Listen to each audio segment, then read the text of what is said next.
আসসালামু আলাইকুম। দেখতে দেখতে এই গরমকাল চলে গিয়ে আমাদের মাঝে শীতকাল চলে এসেছে। আলহামদুলিল্লাহ। তো এখন মোটামুটি ভালোই ঠান্ডা লাগছিল। আর যেহেতু আমাদের খামারটা একদম ফসলি মাঠের জমির ধারে, তো এখন মাঠে কোনো ফসল নেই, মানে ধান কেটে ফেলেছে। তো আজকে সন্ধ্যার সময় খামারে এসে দেখি যে প্রচুর বাতাস লাগছিল মুরগির গায়ে।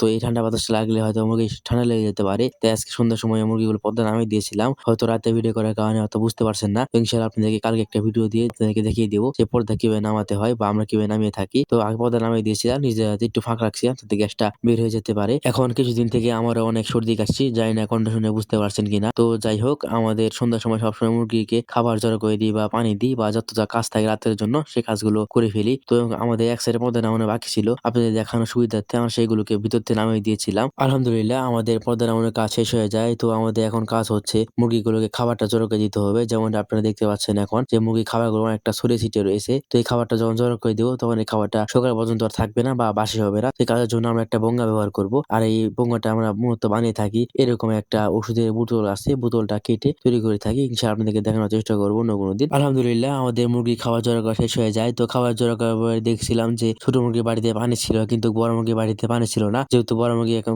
বাড়িটা সকালবেলা তুলি আমরা, তো তাই আমরা বড় মুরগিকে পানি দিয়েছিলাম। তো আশা করি আপনারা বুঝতে পেরেছেন। তো আমাদের জন্য দোয়া করবেন। আসসালামু আলাইকুম।